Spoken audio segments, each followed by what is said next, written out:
आसाम गभर्नमेन्टआ बर'फोरनो बर'लेण्ड डिक्लेयार खालामनानै होबानो जाबाय स्टेट डिक्लेयार खालाम बेनि नलेज गैयै सासे वर्डलेस एमपि जानानै इन्डिया बायदि मोनसे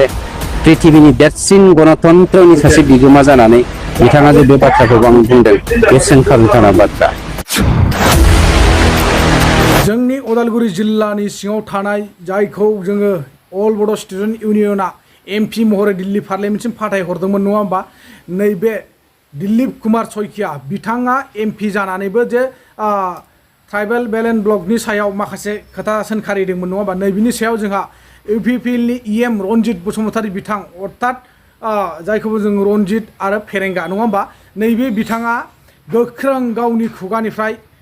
मोनसे राव होदों बे रावखौ नोंथांमोना गोबाङानो नुखाबाय आरो गोबां नुवाखै स' नैबे बिथां फेरेंगा अर्थात रनजित बसुमतारी इएमनि गोख्रों रावखौ नोंथांमोना जोबजासिम नायब्ला निस्सय बुजिनानै लानो हागोन आरो गोबाङानो नुखाबाय जानांगौ स' नोंथांमोना नुदोंब्लाबो नैबे भिडिअखौ जोबजासिम नायनायनि गेजेरजों भिडिअफोरखौ मोनफा मोनफा शेयार खालामलायगोन आरो लोगोसे जोबजासिम नायनानै लाइक हरगोन होननानै आरो कमेन्टनि गेजेराव नोंथांमोना मा फोरमायहरनो गोसो जादों आरो मा बुंनो सानदों बेखौ गाव गावनि कमेन्ट सेक्सनाव फोरमायहरबानो जाबाय मानोना गोबां किसुमानफ्रा गिदिर गोलाव मानसिफ्राबो नायो खिन्थु सिरियास थायो बिथांमोना कमेन्ट होआ नङा होमबा बे हिसाबै नोंथांमोना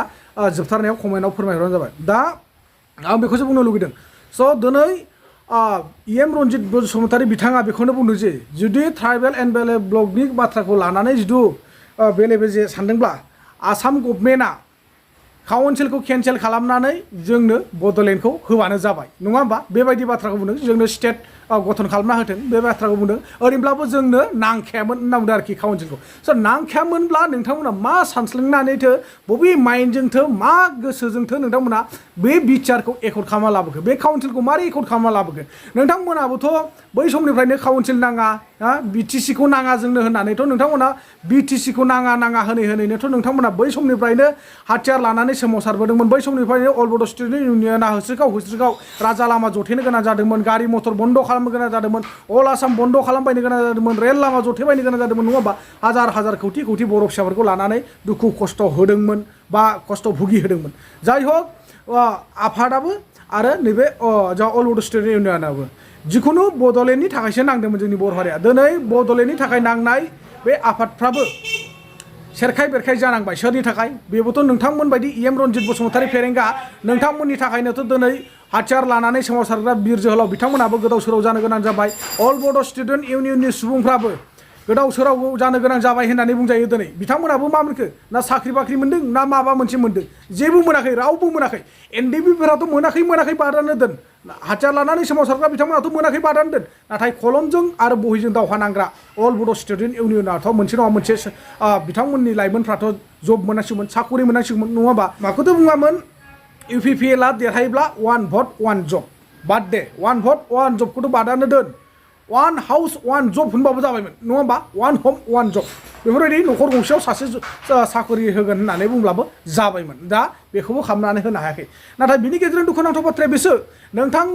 इएम रनजित बसुमतारी बाथ्रा सारा जे बुंबाय जे जोंनो ओरैब्लाबो काउन्सिलखौ नांखायामोन जोंनो काउन्सिलखौ नांखायामोनब्ला मा साननानैथो नोंथांमोना बे बिटिसिखौनो नाङा होननानै नोंथांमोना बड'लेण्डनि मुङै सेक्रिफाइस खालामनाया हाथियार हमनाया दिनै फैनानै मा सानस्लिंनानैथो बबे माइन्डजोंथो बबे गोसोजोंथो बिटिआरखौ एकर्ड खालामना लाबोखो मानि खारनाव नोंथांमोना बिटिआरखौ मा साननानै एकर्ड खालामना लाबोखो आरो दिनैनि दिनाव दिलीप सयकियानि सायाव नोंथांमोना बुंबाय जे आसाम गभर्नमेन्टआ जोंनो बड'लेण्ड स्टेटखौ होथों नङा होमबा जोंनो काउन्सिलखौ ओरैनोबाबो नांखायामोन बाट बाथ्राया सैथो नोंथाङा जि बुंदों बे बाथ्राया सैथो नोंथांमोना बे बाथ्राखौ बै समाव बुंनांगौमोन मिथिबायना जोंनो काउन्सिलखौ नाङा जोंनो नांगौ स्टेटखौसो नङा होमबा जोंनो नांगौ स्टेट आलादा रायजो जोंनो काउन्सिलखौ नाङा होननानै नोंथांमोना बै समाव बुंनांगौमोन नाथाय दिनै नोंथांमोना मोनखांनायनि उनाव जाखांनायनि उनाव बिटिआर एकर्ड खालामखांनायनि उनावसो नोंथांमोना दिनैनि दिनावसो नोंथांमोना काउन्सिलखौ नाङामोन होनबा जागोन नामा दिनै एखे सेम टु सेम जेरावखि नाया अल बिटिसि ओनसोलाव बा अल बिटिसिआव बिटिआरआव गिदिं नाय अफिस जेरावबो कर्ट कासारि जेरावबो लिरनाय दङ बिटिसि दिनै नोंथांमोनहा बिटिआर सरकारा बिटिसिनि थ्रुयैसो सोलिगासिनो दङ मिथिबायना बेखौ नोंथांमोना रोखायै मिथिखादों बै समावनो एग्रिमेन्ट खालामनायनि समावनो सरकारा नोंथांमोननो रोखा रोखा फोरमायखादों जे बिदि जागोन बेफोरबायदिखौ नोंथांमोना गनायना गनाया बेफोरखौ एक्सेप्ट खालामना खालामा बे नोंथांमोननि गोसोनि खोथा होननानै नोंथांमोनखौ बै समावनो सोंनाय फिननाय खालामखादों अब्ला नोंथांमोना बेयाव आजादिनो खर' गंसिनानै साइन होनानै लाना फैबाय बिटिआरखौ थख'ख'नो दाउदैलि बे मोनसे सनाथार होननानै लाना फैबाय दिनै लाना फैखांनायनि उनाव मा जाखो जोंनो काउन्सिलखौ नाङामोन होनबा जागोन नामा जानाय नङा होमबा माब्रै जागोन नोंथाङा पालसारखौनो बायना लांखाबाय बेयाव बायना लांखांनायनि उनाव नोङो साननैसो सलायनायनि उनाव नोङो आं पालसारखौ लाखायामोनलै बुलेटसो लागौमोन आं रयेल एनफिल्डसो लागौमोन आं केटिएमसो लागौमोन आं होनबा जागोन नामा मोनगोन रिफाइनान्स सोलिफिनगोन नङा होमबा दा बिटिआरखौबो नोंथांमोना रिफाइनान्सआव सालायदोंबा बिटिआरखौथ' नोंथांमोना अलरेडि रिफाइनान्सआवसो सालायगासिनो दंखायो बिटिसिखौ नाङा होननानैथ' नोंथांमोना बिटिआर एकर्ड खालामना लाबोदों बिटिआरखौ एकर्ड खालामनायनि उनावसो नोंथांमोना बिटिसिनि मुङैसो दायो गासिबो स्किमानो जा माबा मोनसे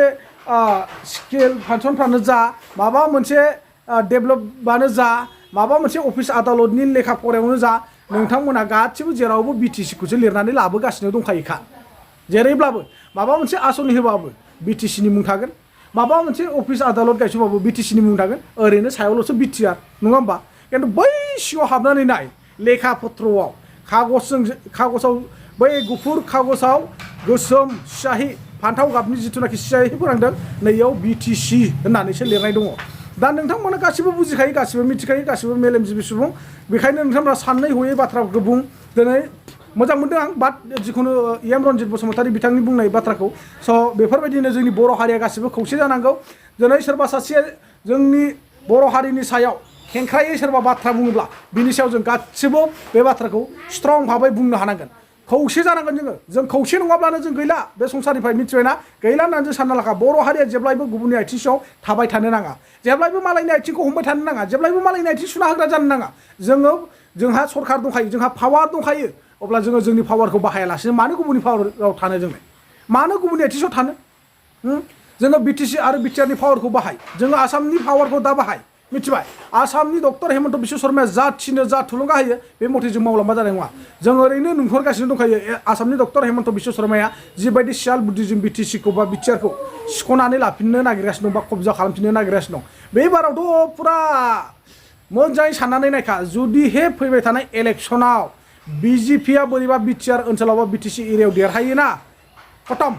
बाय बाय टाटा होननायसो जागोन मिथिबायना बे सिद्धा बाथ्रा स' आं बारा गोलाव बाथ्राखौ बुङा आंनि बुंनायफ्राव माबा मोनसे गेना गोरोन्थि जादोंबा नोंथांमोना अननानै प्लिज निमाहा होबानो जाबाय बर' सुबुं हिसाबै दा आं जिखुनु एम रन्जित बसुमतारी बिथाङा जिबायदि गोरा बा दाथि बाथ्रा बुंदों बेखौ आं मोजां मोनदों आरोबाव जोंहा सानैसो लिडारफ्रा बर'नि दैदेनगिरिफ्रा बे बाथ्राखौ बुंबा आं जोबोर मोजां मोनगोन बाट आङो दिपेन बर' साराबो माखासे खोथा बुंनायखौ नुनो मोनदों बेखौ आङो सेकेन्ड चेनेलाव होबाय फुल भिडिअखौ नोंथांमोननि थाखाय आपल'ड होना होगोन नोंथांमोना दा मोनानि 8टासोनिफ्राय भिडिअखौ नायनानै लाहैनो हागोन